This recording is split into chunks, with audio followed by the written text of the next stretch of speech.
Bonjour, bienvenue pour une nouvelle vidéo, cette fois-ci pour vous présenter une figurine de la collection Eagle Moss, les personnages issus de l'univers Marvel, issus des films. Voilà, avec cette semaine le personnage de Korath, Korath issu de Captain Marvel, voilà, parce qu'on le voit par rapport à sa tenue. C'est la figurine numéro 119, ça sort toutes les 2 semaines chez votre marchand de journaux pour la somme de 18 euros à peu près, hein, 17,99 €. Alors c'est vrai que pendant un certain temps j'en ai pas pris, pour deux raisons, parce que les modèles ne me plaisaient pas, et à côté de ça il y avait des problèmes visiblement avec le Brexit, c'est-à-dire que il y avait peut-être des frais de douane pour les faire importer de Chine, parce qu'effectivement Eagle Moss c'est anglais, mais ils les font fabriquer en Chine, donc il devait y avoir un premier problème avec les frais de port, ou plutôt les douanes, et après à côté de ça il devait y avoir un autre problème de douane pour ressortir les figurines justement de l'Angleterre. Donc après j'ai entendu, alors je sais pas si c'est vrai, ils vont peut-être faire un dépôt en Allemagne de façon à pouvoir livrer plus facilement et payer moins de droits de douane. Je ne sais pas, je n'ai eu cette information, j'ai pas été la vérifier. Mais en tout cas, ils ont repris leur collection qui sort régulièrement tous les 15 jours. Voilà, donc cette fois-ci avec le personnage de Korath. Donc la figurine a l'air très bien faite d'après ce que je vois. Personnage issu de l'univers aussi Gardien de la Galaxie, où on avait vu sa première apparition. D'ailleurs, même je crois qu'à la fin, il se fait tuer par Star-Lord. Il est sous les ordres de Ronan, l'accusateur du peuple Kree. Et donc après, on revoit ce même personnage faisant partie de l'équipe Star Force de l'univers Marvel. Donc dans cette tenue-là, j'avais déjà eu plusieurs personnages, entre autres la Captain Marvel, le Ion Rogue et une figurine d'une fille, c'est Minerva. Voilà, le temps que je trouve le prénom. Donc nous allons l'ouvrir pour voir ce que ça donne. Comme d'habitude, vous avez le petit fascicule qui va avec donc Korath. On connaît très bien l'acteur, hein, voilà, très bon acteur. Après, je peux pas réellement citer d'autres films où je l'ai vu. L'acteur, c'est Djimon Hounsou. Voilà, donc là, on a un visu de la figurine. Voilà, donc là, on a une très belle photo de Hounsou en Korath. Je trouvais qu'il avait du style. Après, bon, c'est vrai que d'un côté, ils étaient... Au début, quand j'ai vu la Star Force, j'ai cru qu'ils avaient tous le pouvoir de Captain Marvel, mais c'est Captain Marvel qui est quand même un cran au-dessus de ces personnages-là. Ils sont assez forts, mais je m'attendais à mieux. Voilà. Donc là, après, voilà, le premier roman où on le voit, dans Annihilation avec Ronan, l'accusateur. Korath combat aux côtés de Ronan dans Annihilation. Ronan, une série limitée en 4 numéros, écrite par Simon Furman et illustrée par George Lucas. C'est l'une des préquelles de la série Annihilation, dans laquelle Annihilus et sa vague d'annihilation envahissent l'univers depuis la zone négative. Voilà, donc encore un petit descriptif de Monsieur Hounsou Djimon. Ça fait plaisir de revenir dans l'univers cinématographique Marvel. C'est vrai que lui, on l'avait pas vu beaucoup, on l'avait vu simplement dans le premier Gardien de la Galaxie. Il avait un rôle assez important, mais pas énormément non plus. Et donc on lui a donné la possibilité de revenir. Donc là, on va voir un petit peu les planètes. Alors là, je sais pas ce qui monte. Peut-être la planète de voilà, le mont Kree. Voilà, sur les photos. Là, un petit peu des photos du film Captain Marvel. Très bon film. Pour ceux qui l'ont pas vu, je le conseille. Excellent film. Et là, nous voyons la prochaine figurine qui va sortir dans 2 semaines avec le personnage de Rocket Raccoon, la numéro 101. Alors, j'avais déjà un Rocket, mais le Rocket que j'avais eu, je l'avais commandé sur le site Eagle Moss parce qu'il était en hors-série. Et là, il nous sort pour la première fois un Rocket. Pardon. Un Rocket en personnage normal, c'est-à-dire qui sort en kiosque, en sortie en kiosque. Donc vous avez comme d'habitude la petite carte qui a été sur l'authenticité de votre figurine, la figurine numéro 2547 avec le personnage de Korath, deuxième sortie. Et là nous avons, hop, les scotch enlevés. Voilà, donc après je sais qu'il y a encore 2 autres personnages de la Star Force, si je dis pas de bêtises. Leur nom, je ne m'en rappelle plus. Je le saurai peut-être par la suite, mais j'ai vu qu'ils n'étaient pas réellement en prévision. Nous allons voir. Mais là, j'ai un visu. Alors là, j'ai la figurine 120. Je crois que j'ai un visu jusqu'à la figurine 140 et ils n'en sortent pas d'autres, visiblement. Pour l'instant, peut-être que ce sera des figurines qui feront par la suite. Voilà. Donc là, nous avons notre personnage de Korat qui est sincèrement... Hop, je vais essayer d'avoir un petit zoom dessus. Là, s'il veut bien. Voilà. Qui est vraiment très bien réalisé.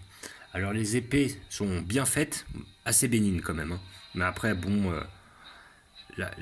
franchement, ce que je peux remarquer, c'est que je vois pas les défauts de peinture de d'habitude. D'habitude, c'est un peu grossier. Là, on voit qu'il y a un peu plus de régularité. Sincèrement, il est très très bien réalisé. On pourrait même reconnaître l'acteur. La petite barbichette est bien faite, les yeux sont bien faits, on voit bien le fond bleu. Comment dire, les détails du visage sont quand même très bien faits. On est sur une figurine qui est pas très grande, hein, qui fait à peine une dizaine de centimètres. Donc là, franchement, il y a du détail.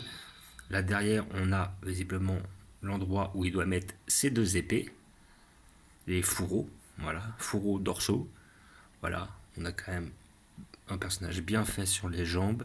Il y a du détail, il y a quand même des jeux de couleurs, parce que là, le vert que vous voyez, il est légèrement argenté sur les côtés, donc ça reste quand même bien réalisé, ça ne déborde pas trop. Je trouve que là, franchement, ils sont plus appliqués sur cette figurine que sur certaines dernières que j'avais pris dernièrement, où j'avais été assez déçu. Entre autres, la Iron Man marque... est-ce que c'était la marque 85 que j'avais pris où j'avais été un peu déçu. Franchement, voilà, c'est sur le paint, sur la figurine, j'avais été vraiment très très déçu. Et là, par contre, là, franchement, elle est très très bien réalisée. Franchement, elle est très belle, je la conseille. Donc maintenant, après, il faut qu'ils prennent en compte que s'ils ont augmenté les figurines de 2 euros, avant elles étaient à 16, maintenant elles sont à 18, faut que la qualité elle suive, quoi, quand même. Parce qu'après, c'est pour avoir des figurines bâclées, et puis avoir des figurines plus chères, je vois pas l'intérêt. Mais là, sincèrement, elle est vraiment bien réalisée. Elle est très très très belle. Voilà, donc comme d'habitude, figurines qui sortent à 18 euros chez votre marchand de journaux pour la somme de 10, voilà, pour la somme de 18 euros toutes les 2 semaines. Après, à côté de ça, vous avez la possibilité de les commander sur le site Eagle Moss. Voilà.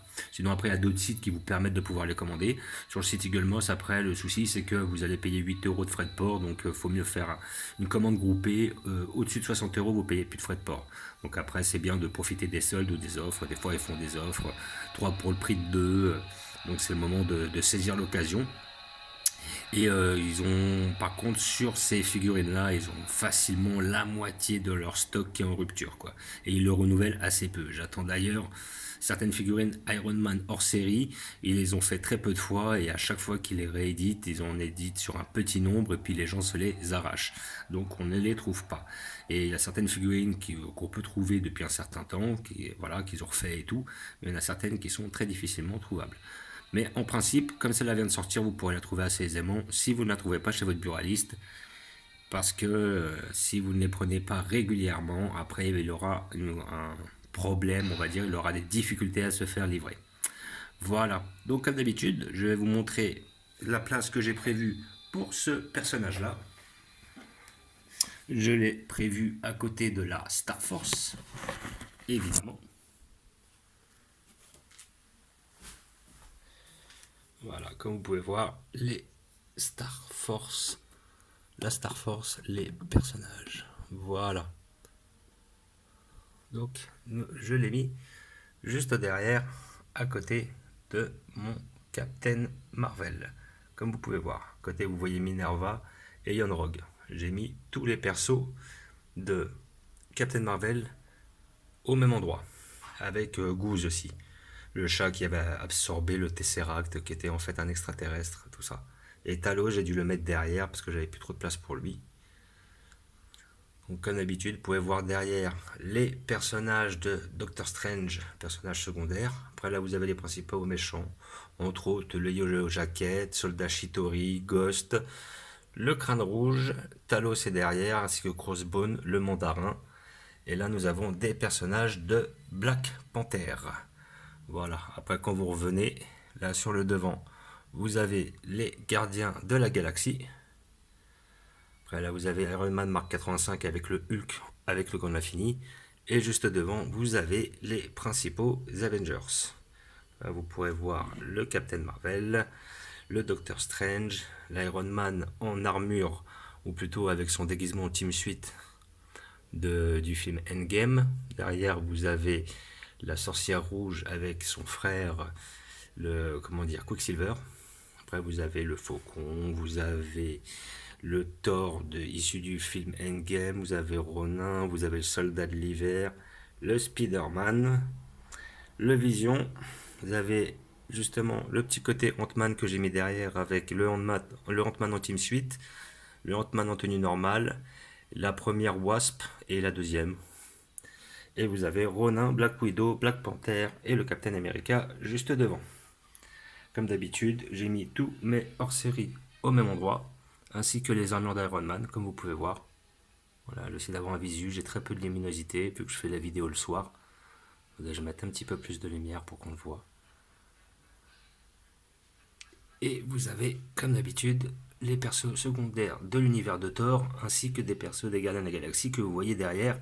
Et là, nous avions effectivement l'ancien Korath, qui était lui aussi très bien réalisé. Il était vraiment super bien fait lui aussi. Korath, c'est vraiment un des personnages qu'ils n'ont pas raté jusque-là. Voilà. Donc, comme d'habitude, je vous remercie d'avoir regardé. Je vous dis à bientôt. Après, peut-être que je pourrais faire, c'est essayer de mettre des LED. Ça pourrait être pas mal. Un petit peu de luminosité, histoire qu'on les voit un peu mieux. Je vais m'y atteler. Je vais me décider pour faire cela. Je vous dis à bientôt. N'hésitez pas à vous abonner ou à mettre des pouces. Et je vous dis ciao.